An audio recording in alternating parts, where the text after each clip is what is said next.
What is good, everybody? Welcome to Team COG here. Today, guys, I'm coming at you with my 3-in-1 Plant Link deck profile. So if you guys don't know, I played this on stream a little bit ago. I ended up getting clapped, took it to my locals, ended up doing fairly decent. You know, had a little bit better grasp of the deck, so it did a little bit better.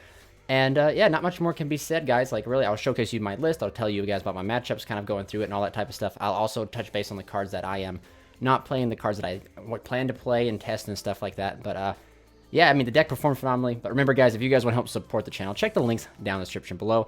And I try to go live, I believe, once or twice a week. If you guys don't want to miss that, ding that notification bell. And if you guys happen to do miss it due to time restraints or time zones, why don't you just go ahead and click that join button, become a member. As soon as the live streams are done, they get uploaded for you guys, members, per se. They get uploaded for members so that you guys can catch them whenever at your leisure. So, yeah, so without further ado, guys, let's just go ahead and jump into the deck profile. So this deck is a very combo-oriented deck. I call it Plant Link simply because, like, it reminds me of Dragon Link and Earth Machine. You have a bunch of plant good stuff along with, like, a very strong singular engine that the deck revolves around. For Dragon Link, it's rockets. For Earth Machine, it is Infinite Track. So, yeah. So, I mean, like, we'll go ahead and jump into it. I'll show you guys my list. Like I said, I went 3-1. I played against Nobles, Salad, Phantom Knights, Cyber Dragon. And, yeah, so like, the deck performed very well. Like I said, probably the closest meta matchup was the Phantom Knights, and that was the match that I ended up losing. But a big common misconception of this deck is you lose the one-hand trap, and that is so incorrect. I like, there are some decks to where, like, your combo line does lose the one-hand trap even if you open extenders.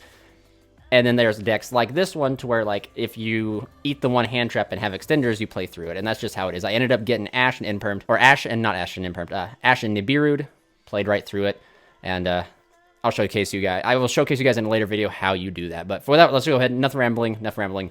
I'll go ahead and dive in, hit to it here. You're playing 3 Sunseed Janus Loki. This is like the one vanilla card.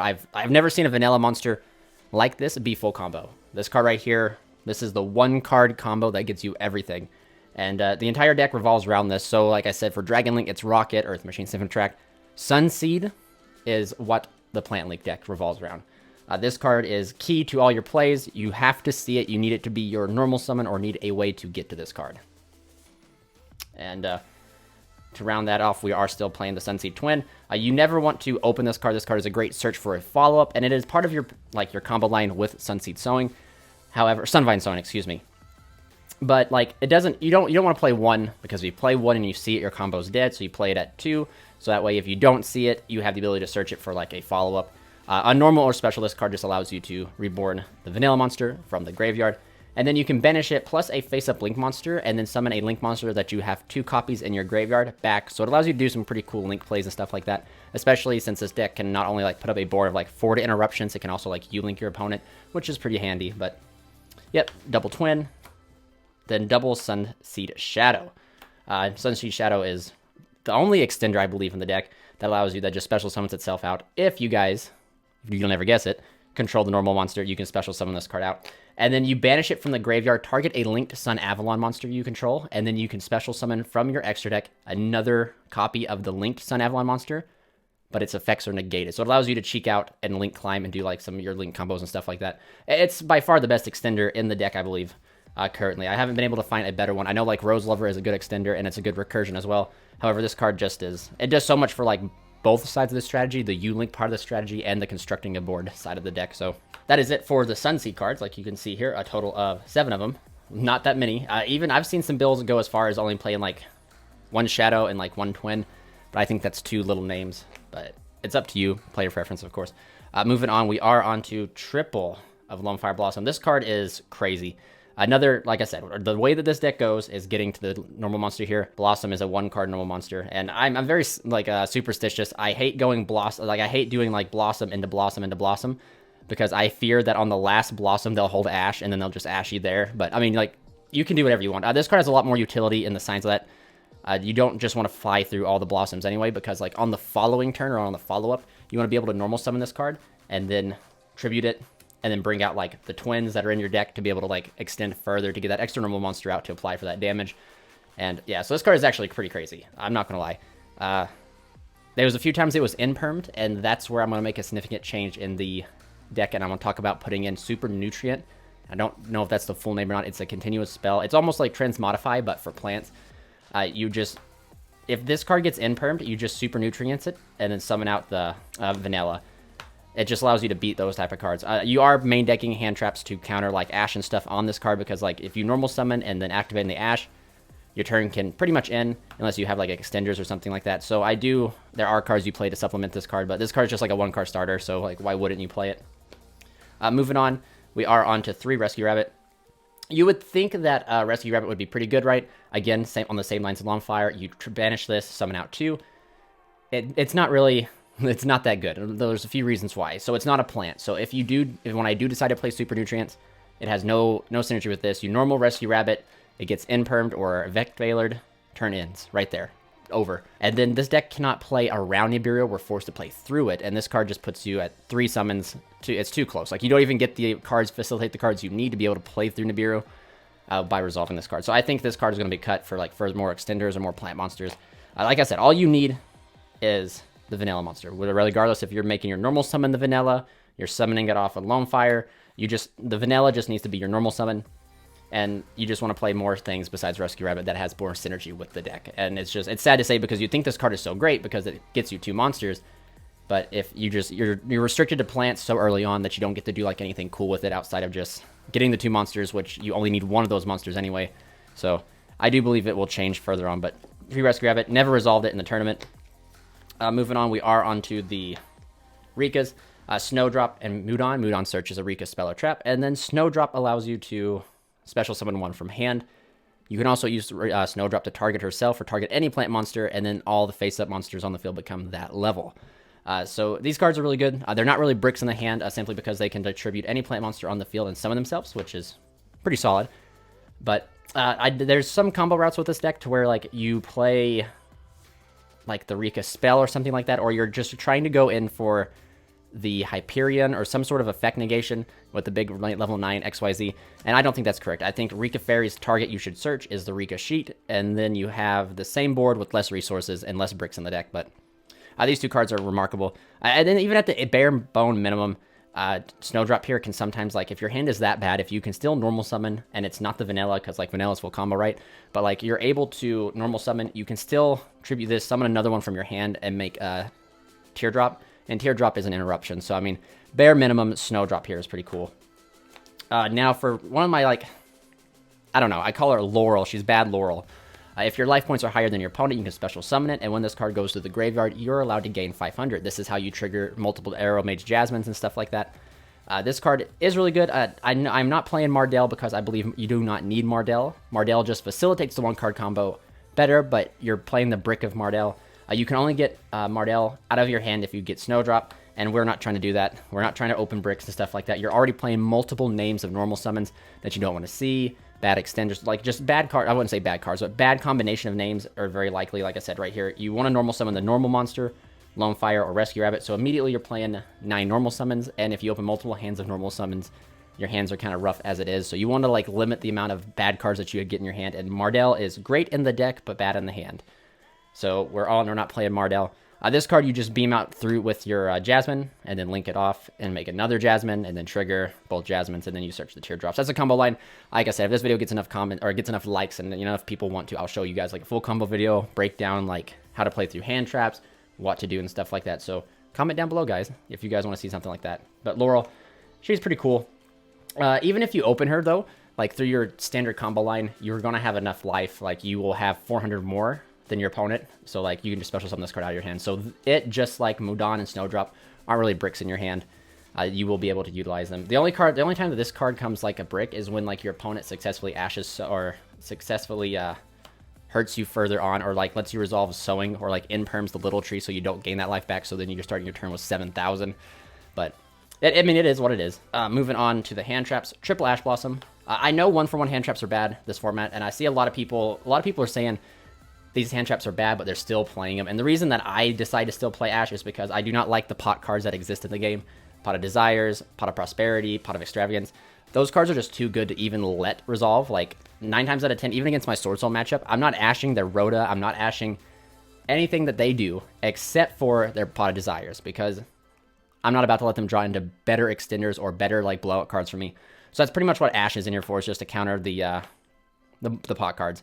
honestly. Like, I very seldom at the locals, I wasted my Ash on anything, like Rusty Bardiche and stuff like that. I never did that.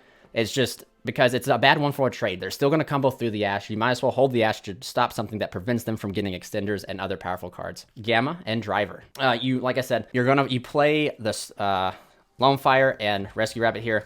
They remove themselves, so it just allows them, if the opponent does have Ash and they decide to use their Ash on such high impact cards like Lone Fire and like the Rescue Rabbit, you can use Gamma. And then when we get Super Nutrient tributes for cost to summon from, I think, hand or deck. Same concept there. We sadly do not have the extra deck space to play Omega, though. That's very interesting. The extra deck space is so tight, you don't have the space to play Omega, so when you do these guys, you summon them mostly over on one side of the board that you are, and you pretty much build your board on the opposite side. But yep, these cards right here. This card is really good. It's different than like any other hand trap simply because it negates and destroys, so that's why I believe that Gamma is a correct option. Like, you could even argue and not play Ash Blossom. You could probably play Dark Ruler No More, Droplets, Imperm, etc. It really just is up to you. But Gamma is definitely the better of the two hand traps here because Gamma negates and destroys, so it does two things versus playing 1-for-1 with Ash over here. That is it for the monsters, guys. As far as monsters go, like, there's nothing really I would change. Like, maybe further down the road, I would decide to test out Mardell, but I do not see myself playing her just because, like, maybe once I solve, like, the issue and test out, maybe if, like, Super Nutrients does test out, like, the normal summon issue a lot, we will discuss Mardell at a later time.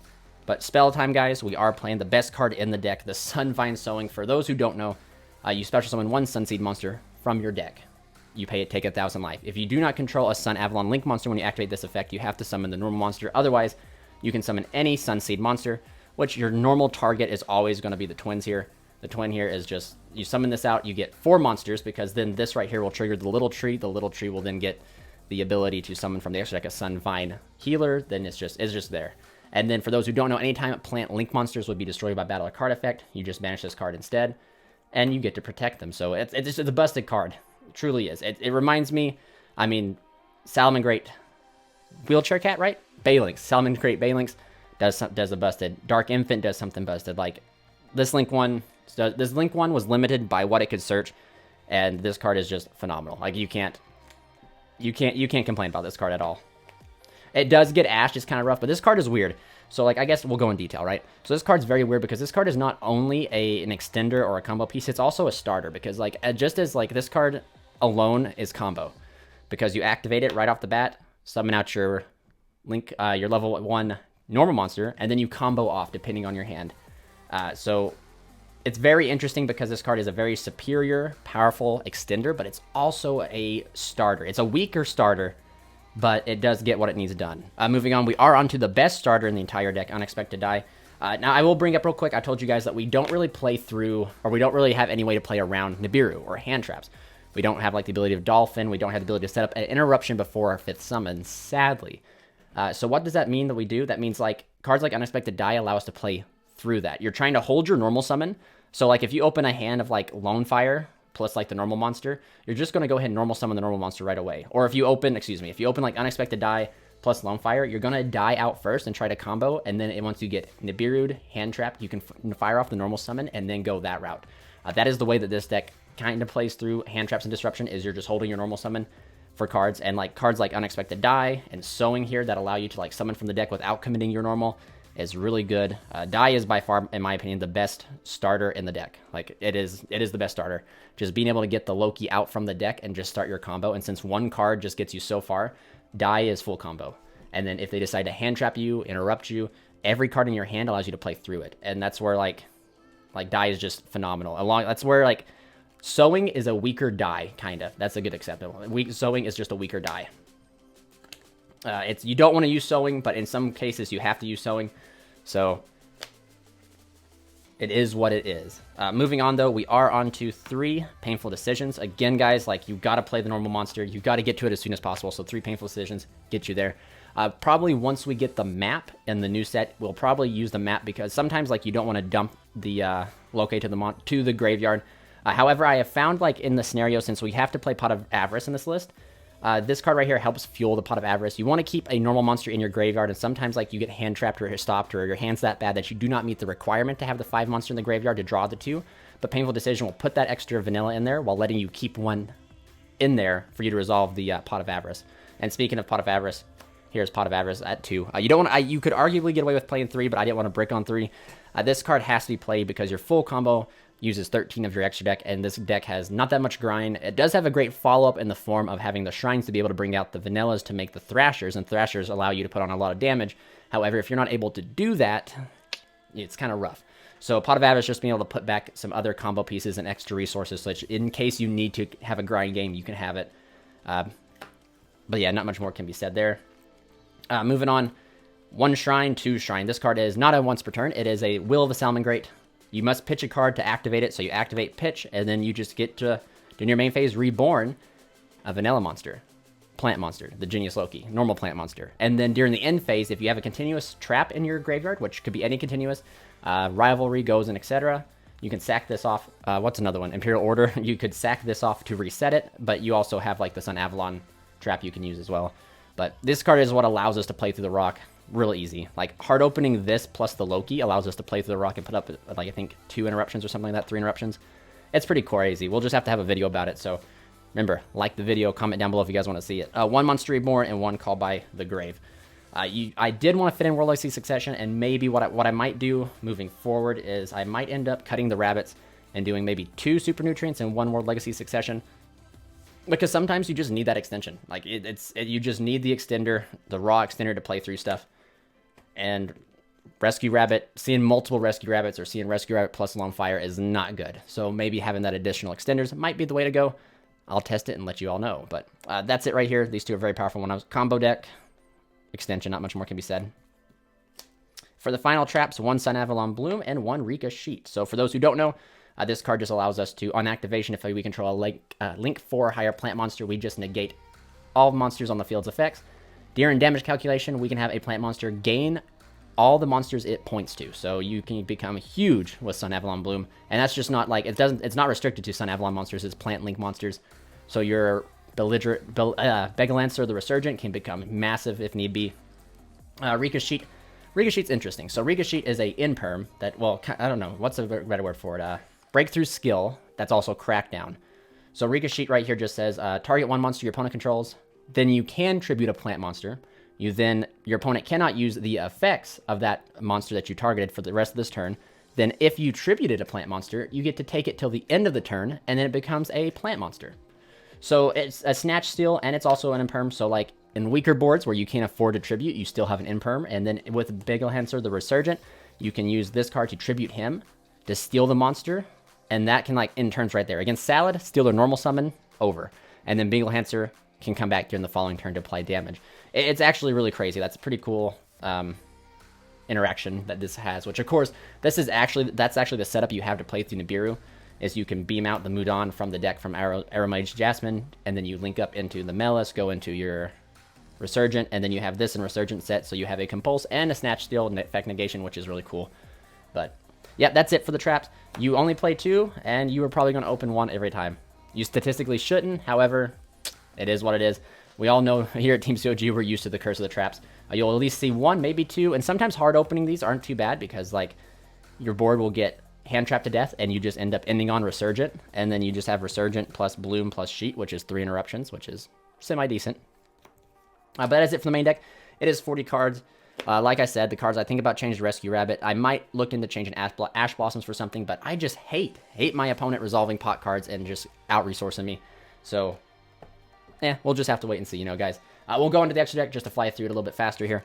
We are playing 3 Sunavalon Drias. This card is not once per turn. When this little tree here is summoned to the extra monster zone, it lets you add any Sunvine spell or trap.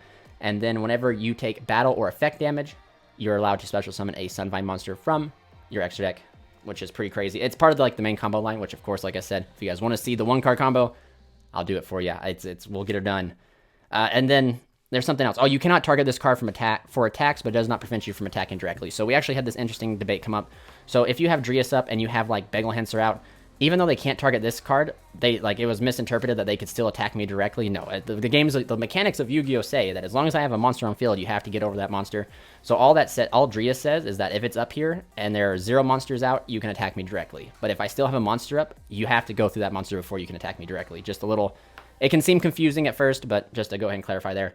But 3 of the tree, the Lorax would be pleased. 2 Daphne. This card right here could be interchanged between like this, or these are like the flex spots kind of. So like you could either play 2 Daphne or play the level or rank 4 Rika and the big giant deer that's an effect negation. But I chose to go this route because like you play too many bricks, too many 1-ofs in that build to justify playing the level 4. And then you could also play like Paralytic Seed in a way, but I felt like this was just better in the sense that this allows us to U-Link, and I feel like U-Linking is not too bad. Against, you're going to be like, well, not everybody needs to go to the extra monster zone, you know, but like think about your matchups, right? The one deck. Goodness gracious. Phantom Knights, there we go. Phantom Knights, they have to link in order to play the game. I mean, they don't have to, but their very powerful plays are doing that. Unless they hard open Red Eyes Fusion, they have to make Verte. And if they can't make Verte, they can't do that. They can't make Bardiche, they can't do that. Same with Salads as a rogue matchup. They can't make their Link 1 Balinks. They're not playing. Dark Infant and Attic Nisters, they can't play. So it just, in those scenarios, I thought that was worth it. Just simply because, you know, like I'm not going to U-Link a Sword Soul player. Like that would just be silly. But like having that ability there, I kind of justified overplaying the level 9 and rank 4. So it does have the effect that you can tribute a monster and shuffle 2 back to the extra deck. If this card lets you draw, it would be 10 times better, but it doesn't. We'll move on to the Link 3, Sunavalon Melis here. This card is probably the best Link 3. It's not once per turn. It lets you bring back the vanilla monster from your graveyard on summon, and then you can target 1 Sun Vine Link monster that points to it, and it can attack up to the number of Sunavalon monsters currently on the field. So if you have Thrasher here plus like Little Tree and Little Tree, Thrasher can make 3 attacks, which is crazy. So, and then you can link it off and do things, but this card is pivotal. This card's crazy. It truly is. Moving on to the final big tree, Sunavalon Dratiana. Wow, goodness, I can't even, I've tried to learn to pronounce this name. Maybe someone in the comment section can help me out here. This card just says, on summon, add a Sunavalon spell or trap. Then this card cannot be destroyed by card effect, and it cannot be targeted for attacks. Then once per turn, you can tribute a Link monster this card points to, destroy cards on your opponent's side of the field up to its Link rating. So this card is just non-targeting destruction, which is crazy. And it's part of the inboard too. It, in conjunction with Bloom, is really good, because it'll gain what it points to. So when you have like Thrasher, and then like you go Thrasher, hit for 4, steal something, Thrasher, hit for 4,000 directly, hit for the monster you stole, then you hit for this, you can activate the Bloom, and then this card gains everything it points to, and it's swinging for like 12,000 damage. It's crazy. Onto the Sunvine cards, double Thrasher and 1 healer.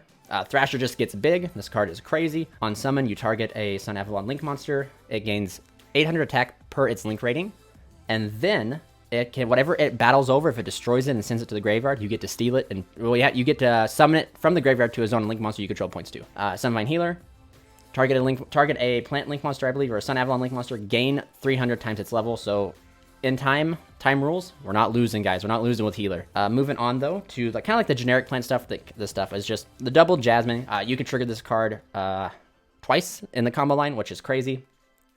It's really good. Not once per turn, it's insane. So like if you do get stopped, like there's not really, your opponent's going to probably incorrectly hand trap you, incorrectly nib you. So like you lose 1 Arrow Mage, and then you can just make another one. And that's what allows us to play through the rock and stuff like that. So I mean, this card is crazy. Like I said, it's not once per turn, and then you just gain life with Laurel, bad Laurel, and then you just search twice, which is insane. But almost every Link monster that came out of Duelist Overload was insane, and she was one of them, so... Or I think she was dual power, I can't remember. No, she was Duelist Overload. Yeah, everything, nope, she was dual power. Yeah, anything like, yeah, dual power, that's right. Dual power was the set that Halki Fibrex came out of, I believe. So, yeah, it just justifies what I just said. Every Link monster that came out of that pack was just insane, and she's no exception to it. Moving on, though, for my favorite Link monster in the entire extra deck is Bingalencer, the Resurgent. This card just looks cool. This card is just it's crazy. It does kind of like the burn effect. It kind of is rough, but if you like end on Little Tree, you gain that much life instead. So like you don't have to, or you gain the life you pay, so you pay 0 to bounce something. It is a walking compulse. It has the ability to come back from the graveyard by banishing Link monsters that equal to its Link rating of 4. So like it's insane. Like this card just comes back in conjunction with Rika's Sheet. You have like just crazy follow up. Like I said, you can use Resurgent to target something and bounce. Then you can use Rika's Sheet, tribute Resurgent to negate an effect and steal. And then during your turn, you just bring back out the Resurgent, and then you can pop bounce another card. This card is just insane, and one of the main reasons I want to play this deck. This card. I mean, look at it, guys. Like the artwork is beautiful. Like insane. It does suck. Just be wary of this card because you can lose in time just as easy as you can win in time with Healer. you can easily lose in time with the Resurgent, so do keep that in mind. For the final card, we are playing 1 Teardrop the Rika Queen. This card will always be a quick effect. You summon this on your inboard with the Rikas, and it is a quick effect, tribute 1 monster your opponent controls. And then whatever card is tributed, it gains 200 attack. So like you have the ability to become like 32, pretty easy, 3,000, pretty easy. So yeah, not much more can really be said. That is the deck, guys. Please remember to comment down below what you guys like to see. Like I said, I do fully intend to make a full breakdown and guide with this deck. So if you guys want to see that, please let me know. Just comment down below. Let me know what you guys want to see, and we'll get it done. But yeah, please remember, guys, stay safe, stay happy. This is Charles from Team COG, signing out.